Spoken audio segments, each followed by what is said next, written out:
నహూము గ్రంథము 1వ అధ్యాయము 7వ వచనము.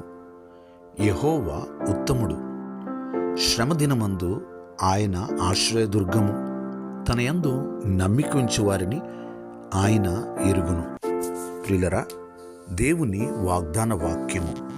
మన దేవుడైన యెహోవా ఉత్తముడు, మంచి దేవుడు. శ్రమదినమందు ఆయన ఆశ్రయదుర్గముగా ఉన్నానని ఆయన సెలవిచ్చుచున్నాడు. అంతేకాదు, తన యందు నమ్మిక ఉంచిన వారు శ్రమలలో, ఇబ్బందులలో ఆయన వద్దకు వచ్చినప్పుడు, మీరెవరో నాకు తెలియదు, నేను మిమ్మల్ని ఎరుగను అని ఎన్నడూ కూడా అనని దేవుడు. కాబట్టి నువ్వు ఎటువంటి స్థితిలో ఉన్నప్పటికీ కూడా ఆయన నీకు ఆశ్రయదుర్గముగా ఉండి నిన్ను బాగుగా ఎరిగిన దేవుడిగా ఉన్నాడు. ప్రార్థన. సకల ఆశీర్వాదములకు కారణభూతుడా మా దేవా, మీకు వందనాలు, స్తోత్రాలు. మీ వాగ్దాన వాక్యము కొరకే వందనాలు అయ్యా. ఈ వాగ్దాన వాక్యం విని ప్రార్థనలు ఏకీభవించిన ప్రతి ఒక్కరిని మీరు దీవించండి.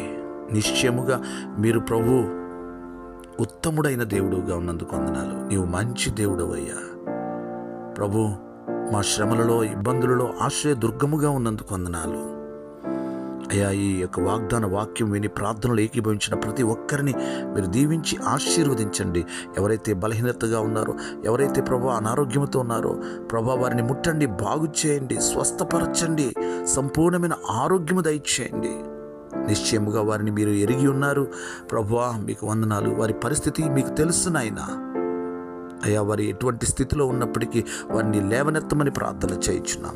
వారి ఇబ్బందుల్లో ఉన్నారా ప్రభు, వారిని ఉద్ధరించమని ప్రార్థన చేయించున్నాం. అయ్యా, వారి శ్రమలో ఉన్నారా, వారికి ఆశ్రయదుర్గముగా ఉండమని ప్రార్థన చేయించున్నాం. మీరే మహిమ పొందండి. ఈ దినమంతా మీ సన్నిధి తోడుగా ఉంచండి. యేసయ్య నామములో ప్రార్థిస్తున్నాం తండ్రి, ఆమేన్.